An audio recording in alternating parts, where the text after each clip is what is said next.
আসসালামু আলাইকুম রহমতুল্লাহ। ভারত যদি এই পলিসি এক্সিকিউট করে অর্থাৎ বাস্তবায়ন করে পাশ করে, তাহলে বাংলাদেশের দুঃখে শিয়াল কুকুরও কাঁদিবে না। আমরা জানি ভারত সবসময় নেভার নেভার ফার্স্ট, অর্থাৎ প্রতিবেশী পড়শি তাদেরকে প্রায়োরিটি দেয়, তাদেরকে গুরুত্ব দেয়। এই জন্য এত কিছুর পরেও তারা যে জাতীয় বাজেট পাশ করে, সেই বাজেটে একটা অংশ নেপাল, ভুটান, মালদ্বীপ, বাংলাদেশ এদের জন্য রেখে দেয়। বাংলাদেশ বরাবরই এই সাপোর্টটা পেয়ে থাকে এবং বাংলাদেশ শুধু নয়, নেপাল, বাংলাদেশ এরা যদিও সময়ে সময়ে ভারতের সাথে খারাপ আচরণ করে, তবুও তারা সম্পর্ক টিকিয়ে রাখার চেষ্টা করে। যখন অন্তর্বর্তীকালীন সরকার বাংলাদেশে ছিল, তখন ভারতের সাথে সম্পর্ক একটা তিক্ততা, একটা খারাপ অবস্থার সৃষ্টি হয়েছিল। তখনও যদিও তারা কোনো আমদানি করেনি, কিন্তু রপ্তানি করেছে। বাংলাদেশ যাতে ক্লপস না হয়ে যায়, ভেঙে না পড়ে, টুকটাক করে তাদেরকে বাঁচিয়ে রেখেছিল। আমদানি রপ্তানি আগের তুলনায় কমিয়ে দিয়েছিল। তারপরেও নেইবার প্রতিবেশীরা যাতে ধ্বংস না হয়ে যায়, প্রতিবেশীরা যাতে কষ্ট না পায়, এজন্য তারা কাজটি করেছিল। এবং তারেক রহমান, মাননীয় প্রধানমন্ত্রী তারেক রহমানের মা মারা গেলে, মানে দেশনেত্রী বেগম খালেদা জিয়া মারা গেলে শোক বার্তা পর্যন্ত পাঠিয়েছে। পররাষ্ট্রমন্ত্রী এস জয়শঙ্কর পর্যন্ত এসে শোক জানিয়ে গিয়েছে। এরপরে নির্বাচন হওয়ার পরে নির্বাচিত সরকারের সাথে তাদের একটা ভালো সম্পর্ক তৈরি হওয়ার সিচুয়েশন ক্রিয়েট হয়েছিল।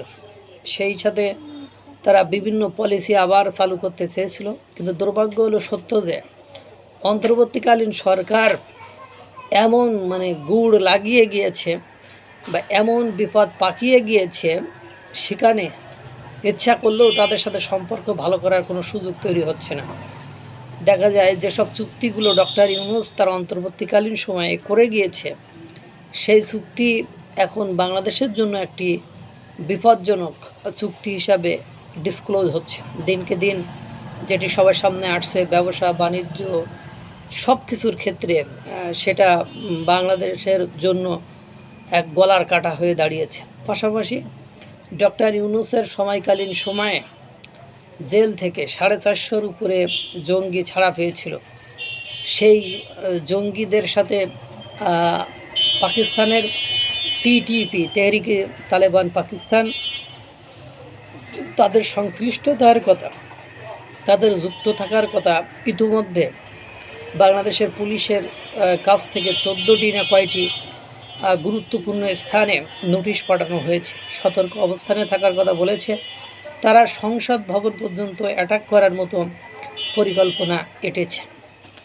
আপনারা জানেন যে সকল দেশে জঙ্গি সন্ত্রাসের উত্থান ঘটে, মৌলবাদের উত্থান ঘটে, এই সকল দেশগুলোকে সাহায্য করতে ভারত গুরুত্বপূর্ণ ভূমিকা পালন করে। স্পেসিফিকভাবে বাংলাদেশের ক্ষেত্রে সেটি আরও বেশি, অনেক বেশি কার্যকরী ভূমিকা রাখবে, কারণ বাংলাদেশের সাথে অনেক কিছুই ভারতের সীমান্তের কারণে জড়িয়ে রয়েছে।